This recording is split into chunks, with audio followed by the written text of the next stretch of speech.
I've had a lot of questions about the EPS kit that I've been posting lately, and for the most part I'm going to be doing a install video, not so much a removal of the steering column because I already went through that. If you're mechanically inclined in any way, more than just an oil change, I guess, if you've done a little bit more complex things like suspension work or something, I believe you can remove your steering column no problem. Not to say that those of you who are new on it still can't remove it. It's just you have the right set of tools, and just be patient with the clips, with all the everything that's wired to it. But it's really not hard. I got it removed in maybe like 20 minutes or so. Everything removed from it and shipped out.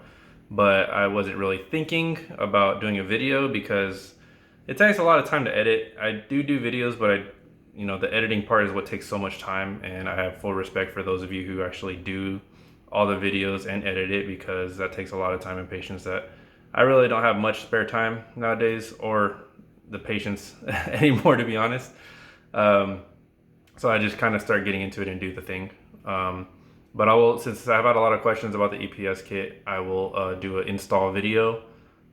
And the issues I'll be running into doing the install. So first off, I'll get started with this. So essentially what I had to do was remove my existing steering column, and I had to ship it out to a guy in Alabama, goes by the name of Mr.Cole. I will leave his email address. You have to email him and then go back and forth, but the cost of it for me, I don't know if his prices are subject to change, so as time goes on, people change prices and whatnot, so don't hold me accountable to this, but the price was about $440 or $420, around there, just for the service and the parts and everything like that. Shipping, I had to ship it out from here via UPS. It was about $70 or $80, and for him to ship it back, he shipped it back via USPS, was $88. So add all that up, you're in the $550, close to $600 range for a bolt-on, essentially a bolt-on kit. You're gonna have to wire in some things. So I'll go ahead and show you the finished product after I received it, basically. So here's the finished product. Everything's still disassembled. Disregard this because I've got something else going on for that. You're gonna have to fully disassemble it to basically this bare minimum. No key in the ignition, nothing at all. Everything, I left this, the hat, the lever, all that stuff. So this is the finished product. He removes the dust cover for for this bearing area. He said he won't need it anymore. It's not like, there's any place to put the snap ring anymore anyways, so there's that. Here's the EPS part of it. So there's no part numbers on the motor, but he'll send you the ECU for it as well. And this one, I ran the part number. It was from a Nissan Versa. Yeah, the harness coming out of this. The only wires you have to worry about wiring into your car are the positive and negative, those two thick ones right there, which to me, I'm gonna send those straight to the battery because I don't know anything in the harness that's this thick. And then the orange wire is a switched wire, so anything that's turns on with the ignition switch. So pretty basic on the wiring, and then you don't have to worry about those twisted ones right there. And then you got the clip that goes into the other harness that's on this side. Yeah, the long one right there. The short one right there is what goes into this ECU, which is what. So this is the existing harness, all the clips and plugs. I didn't break a single thing, so it's possible to get everything off without breaking the clips.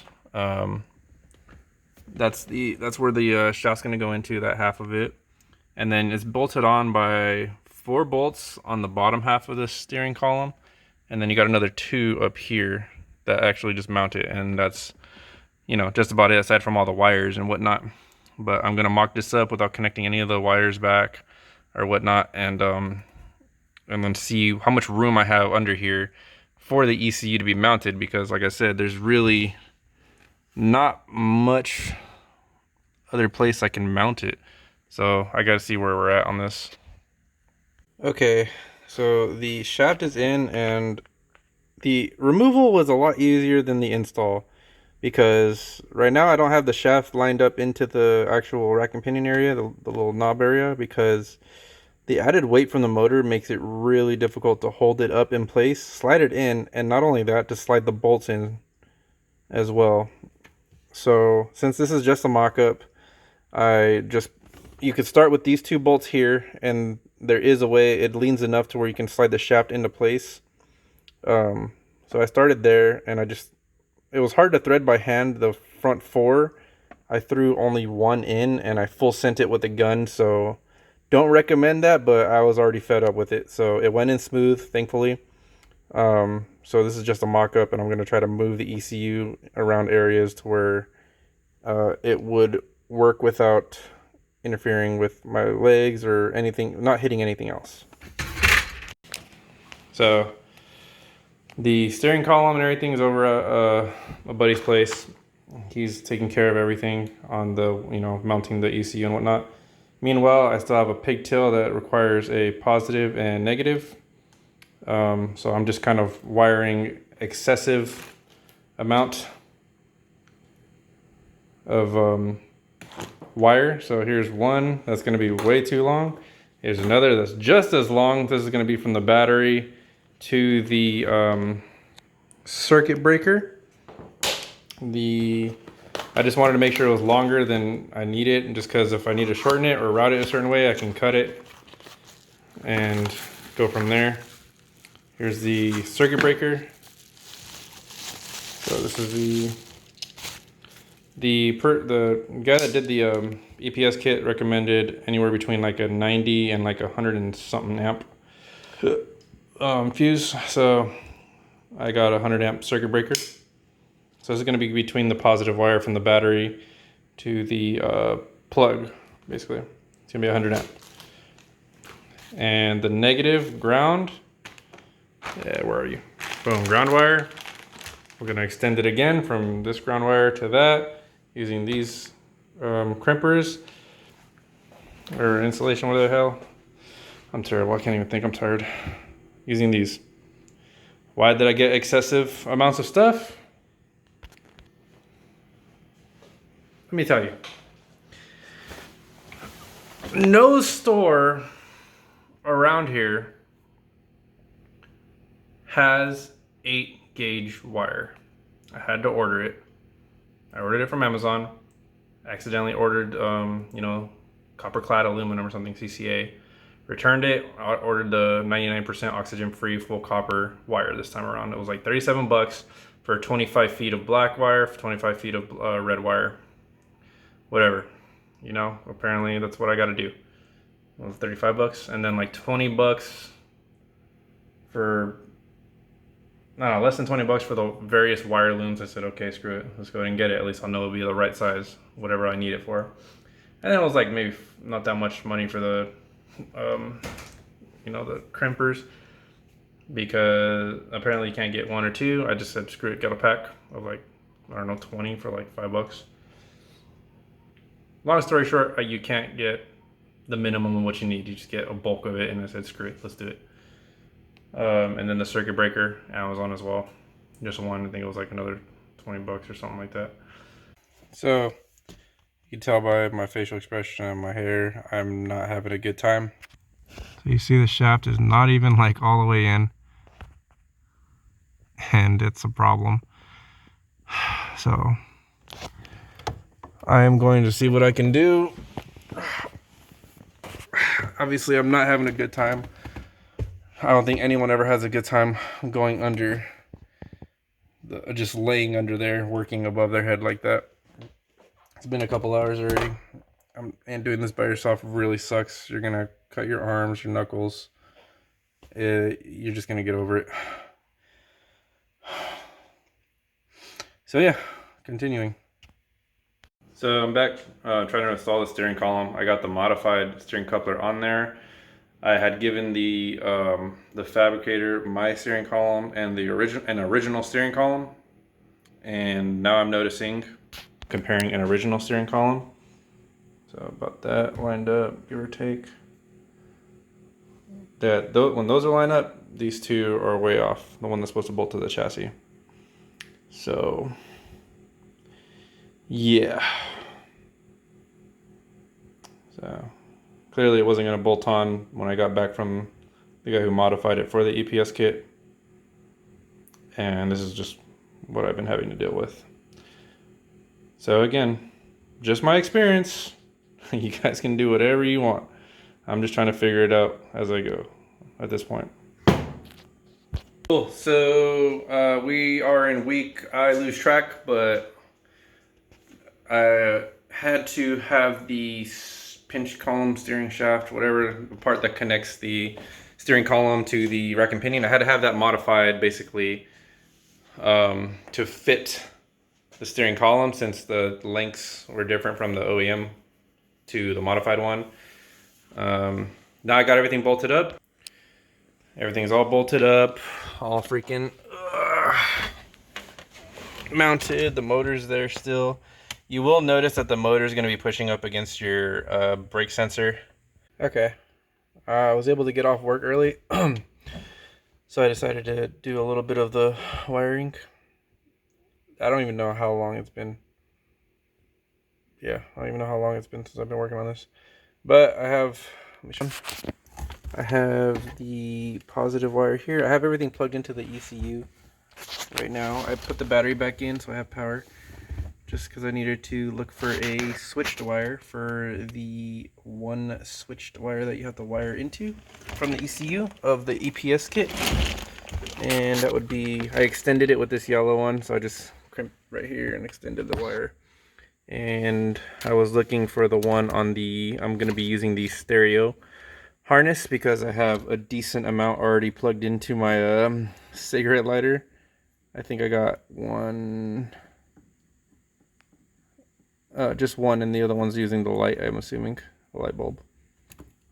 But I didn't want to use too much from this area, so I haven't touched the harness, the switch wire on the harness. So on mine, on a 90, this is a 98. I don't know if there's a huge difference, but on my harness, the switched wire is this blue one right here. This red one right here is a constant 12 volt source. So I can use the switch source for the EPS. So that's what I'm going to do with this yellow wire. So yeah, here we go. All right, next morning, I just decided to get up and work. Keep the PJs on. So I've finished the wiring. I haven't put everything back together, like the center console, or not center console. Yeah, center console and stereo and stuff, but just because I wanted to show how I did it. So you already know I fed the wire through the boot that's right back here. And then I routed it up here this way. And then zip tied it here, and I put this circuit breaker here. And then everything over here is already donezo. So it's all cleaned up. You already know I spliced into this for the accessory, so I'm gonna put the battery on for now and see if it works. And I should probably drop the car too, because it spins freely as it is. All right. The only issue I ran into, this terminal post, I must have got a -1 or something. It's a universal one, but it's too small for my my positive terminal on my battery. So, but for testing purposes, I'm just gonna slap it on right now, and just to see if everything works fine and I don't blow a circuit breaker or anything. So, you know, key off. Stiff.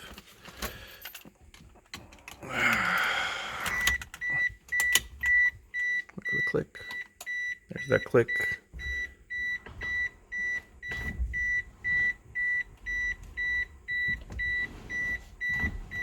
It's stiff when a little stiffish when I get here, but I'm not moving, so it might play a huge effect when I'm driving. But right here in the center though,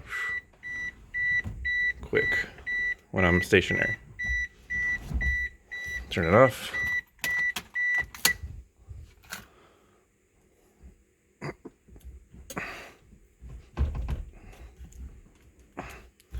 The steering wheel's not locked either, so keep in mind. It's just hard to turn. Like, there. Yep. Alright, I'm waiting for the car to warm up, and then I'm gonna see what the voltage drop is on this when I start using the electric power steering. It's almost done warming up because it's at a little higher rev right now, but we'll see from there.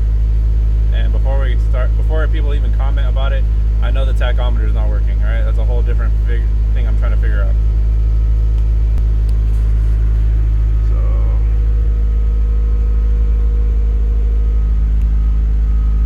it's at 14.1 right now, but I'm basing it off of the one in Link right now, which is 14.5. I don't know why this reads slightly off, like almost 1 volt off, but when the idle drops, I'll turn it. And there we go. So this is at idle, it's about 14.5. Let me turn the steering wheel. It drops about 1 volt. Remember, this is at idle when you're stationary. So it drops about a volt when you turn the steering wheel. And this is with I have a 200 amp alternator, a Saturn 200 amp alternator too. So this is pulling some juice. Yep, drops about a volt. So, yeah. Cool, so I just got done doing a test drive on the car, like a long test drive, not much by choice on that one. I was running errands. So while moving, like even just a little bit, it's solid. The EPS system works. It's not how it was before where I was fighting for every single turn and whatnot. When you're basically not at a standstill, it feels super good. Even when I'm like coming to a stop, sometimes it works, like it's smooth. I don't know what's going on with that, but it's very bearable compared to what I had before. Like I'd rather deal with it right now, 100%. So, do I recommend the EPS kit? I do if you're not used to fighting with your steering wheel, like I am. I'm completely not used to it, nor do I want to deal with it like that. So, yeah, definitely recommend an EPS kit. How you go about it, definitely your personal preference. Going through Mr.Cole was the easiest for me because there is write-ups. I will post a link on how you can do it yourself if you wanted to. There is ways, but if you're not mechanically inclined or don't know how to cut and weld, I wouldn't recommend it. I would just have someone else do it. But yeah, again, appreciate you guys for watching. This is just a hell of a journey, to say the least. If you guys want to see more content, I don't know what else I'd be putting out, but just let me know in the comment section, I guess. If you have any questions, feel free to hit me up. Appreciate it. Later.